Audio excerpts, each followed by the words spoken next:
శ్రీ గురుభ్యో నమః. ఈరోజు వీడియోలో కార్తీక పురాణంలోని 3వ రోజు పారాయణం గురించి తెలుసుకుందాం. 3వ అధ్యాయం.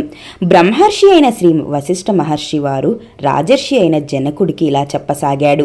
రాజా, స్నాన దాన జప తాపాలలో దేనిని కానీ ఈ కార్తీక మాసంలో ఏ కొద్దిపాటిగా ఆచరించినప్పటికీ కూడా అది అక్షయమైన ఫలితాన్నే ఇస్తుంది. ఎవరైతే సుఖాలకు శరీర కష్టానికి భయపడి కార్తీక వ్రతాన్ని ఆచరించరో అటువంటి వాళ్ళు 100 జన్మలు కుక్కలుగా పుడతారు.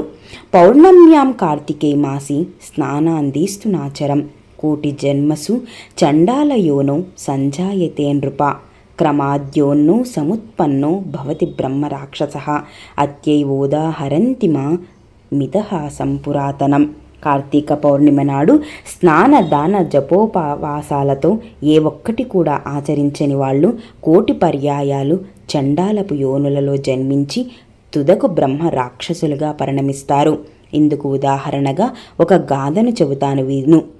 అతి పూర్వకాలంలో ఆంధ్రదేశంలో తత్వనిష్ఠుడనే బ్రాహ్మణుడు ఉండేవాడు. సకల శాస్త్ర పారంగతుడు, అసత్యములను పలకనివాడు, అన్ని భూతములలో దయగలవాడు, తీర్థాటనా ప్రియుడు అయిన ఆ విప్రుడు ఒక తీర్థయాత్ర సందర్భంగా గోదావరి నదీ తీరంలో ఉన్న ఒక ఎత్తైన మర్రి చెట్టు మీద కారు నలుపు కలవాళ్ళు, ఎండని డొక్కలు కలవాళ్ళు, ఎర్రని నేత్రములు, గడ్డాలు కలవాళ్ళు, గుచ్చబడిన ఇనుప తీగలలాగా పైకి నిక్కబొడుచుకున్న తల వెంట్రుకలతో వికృతమైన ముఖాలు, కత్తులు, కపాలాలు ధరించి సర్వజీవ భయంకరులుగా ఉన్న 3 బ్రాహ్మ రాక్షసులను చూశాడు. ఆ రాక్షసుల భయం వల్ల ఆ మర్రి చెట్టు 4 వైపులా కూడా 12 మైళ్ళ దూరంలో ఎక్కడా ప్రాణ సంచారం అనేది ఉండేది కాదు. అటువంటి భయంకర స్వరూపులైన ఆ బ్రహ్మ రాక్షసులను అల్లంత దూరం నుంచే చూసిన తత్వనిష్ఠుడు అదిరిపడ్డాడు. దానితో పాటే ఆ బ్రహ్మరాక్షసులు కూడా తనను చూడటంతో మరింత భయపడిన వాడే శోకాకుల చిత్తంతో శ్రీహరిని స్మరించసాగాడు. త్రాహి దేవేశ లోకేశ త్రాహి నారాయణ వ్యయ సమస్త భయ విధ్వంసిని త్రాహి మాం శరణాగతం వ్యాసం పశ్యామి దేవేసి త్వత్తోహం జగదీశ్వర. అంటే దేవతలకు లోకాలకు కూడా యజమాని అయినవాడా నారాయణ, అవ్యయ నన్ను కాపాడు, అన్ని రకాల భయాలను అంతం చేసేవాడా నిన్నే శరణు కోరుతున్న నన్ను రక్షించు. ఓ జగదీశ్వర, నువ్వు తప్ప ఇంకొక దిక్కు తెలియని వాడిని, నన్ను కాపాడి రక్షించు అని ఎలుగెత్తి స్మరించుతూ రాక్షస భయంతో అక్కడి నుండి పారిపోసాగాడు. అతనిని పట్టి వధించాలని తలంపుతో ఆ రాక్షసత్రయం అతడి వెనకని పరిగెత్తసాగింది.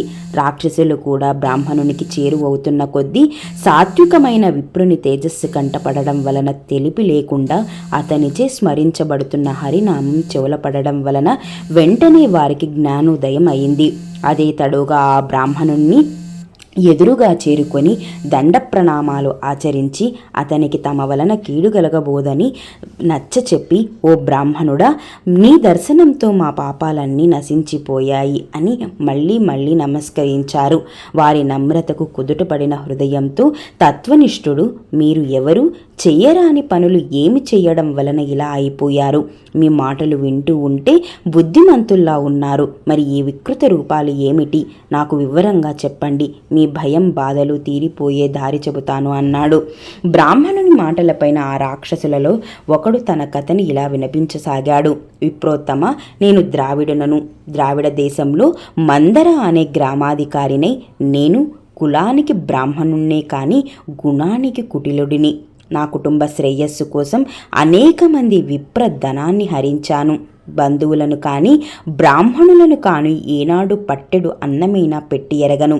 నయ వంచనతో బ్రాహ్మణ ధనాన్ని అపహరించడం వలన నా కుటుంబం నాతో సహా 7 తరాల వాళ్ళు అధోగతి పాలైపోయారు. మరణం తర్వాత సహనం లేని ఎన్నో నరక యాతనలను అనుభవించి చివరికి ఇలా బ్రహ్మ రాక్షసుణ్ణి అయ్యాను. దయతలిచి నీ కృపాచిత్తంతో నాకు ముక్తిని ఇచ్చే యుక్తిని చెప్పు అన్నాడు. 2వ రాక్షసుడు ఇలా విన్నవించుకోసాగాడు. ఓ పవిత్రుడా, నేను ఈ ఆంధ్రదేశానికి చెందినవాడని. నిత్యము నేను నా తల్లిదండ్రులతో గొడవ పడుతూ వారిని తిడుతూ ఉండేవాడిని. నేను నా భార్యా పిల్లలతో శుభ్రమైన అన్నం తింటూ తల్లిదండ్రులకి మాత్రం చద్దికూడు పడవేసేవాడిని. బాంధవ బ్రాహ్మణ కోటికి ఏనాడు ఒక్క పూట అయినా భోజనం పెట్టకుండా విపరీతమైన ధనాన్ని ఆర్జించి అహంకారంతో బ్రతికేవాడిని. ఆ శరీరం కాలం చేశాక నరకంలో ఘోరాతి ఘోరమైన బాధలను అనుభవించి చివరకు ఇక్కడ ఇలా బ్రహ్మ రాక్షసుడిగా పరిణమించాను. ఆ ద్రావుడులా నాకు కూడా ముక్తి కలిగే దారి బోధించు అన్నాడు. ఇక పూజారి కథ. అనంతరం 3వ రాక్షసుడు ముందుకు వచ్చి ఇలా మొరపెట్టుకున్నాడు. ఓ సదాచార సంపన్నుడా, నేను ఆంధ్రదేశపు బ్రాహ్మణుణ్ణి, విష్ణువు ఆలయంలో పూజారిగా ఉండేవాడిని, కామకుడిని, అహంభావిని, కఠినమైన వాడిని అయిన నేను భక్తులు స్వామివారికి అర్చించే కైంకర్యాలు అన్నింటినీ నా వేశ్యలకు అందజేసి విష్ణు సేవలు సక్రమంగా చేయకుండా గర్వంతో తిరిగేవాడిని. చివరికి గుడి దీపాలలోని నూనెని కూడా అపహరించి వేశ్యలకు ధారపోసి వారితో సంభోగ సుఖాలను అనుభవించుతూ పాపపుణ్య విచక్ష రహితుడిగా ప్రవర్తించేవాడిని. నేను చేసిన దోషాలకు ప్రతిఫలంగా నరకము చవిచూసి తర్వాత ఈ భూమి మీద నానావిధ హీన యోనుల లోపాలు నానా జన్మలను ఎత్తి చివరికి బ్రహ్మ రాక్షసునిగా పరిణమించాను. ఓ సహృదయుడా, నన్ను మన్నించి మళ్ళీ జన్మించే అవసరం లేకుండా మోక్షాన్ని పొందే మార్గాన్ని చెప్పు అని ప్రార్థించాడు.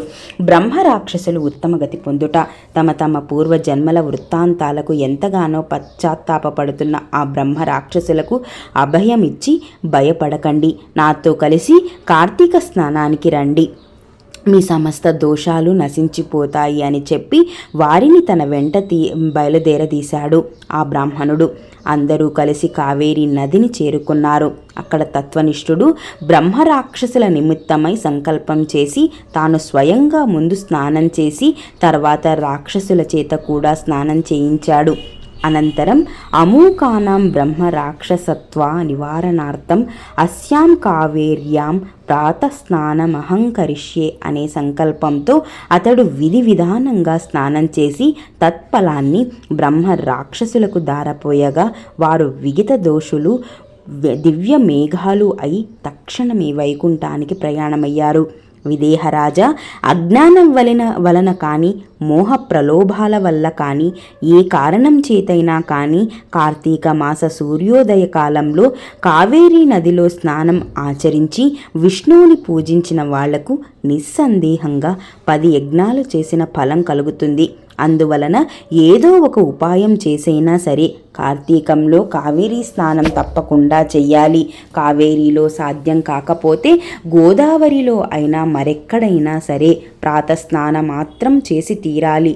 అయితే ఎవరైతే కార్తీక దామోదర ప్రీతిగా ప్రాతస్నానం చెయ్యరో వాళ్ళు 10 జన్మలు చండాలపు యోనులలో పుట్టి అనంతరం ఊరపందులుగా జన్మిస్తారు సుమా. కాబట్టి ఎటువంటి మీమాంసతోటి నిమిత్తం లేకుండా స్త్రీలు కానీ పురుషులు కానీ కార్తీక మాసంలో తప్పనిసరిగా ప్రాతస్నానం ఆచరించాలి. 3వ అధ్యాయం సమాప్తః. 3వ రోజు పారాయణం సమాప్తః. స్వస్తి.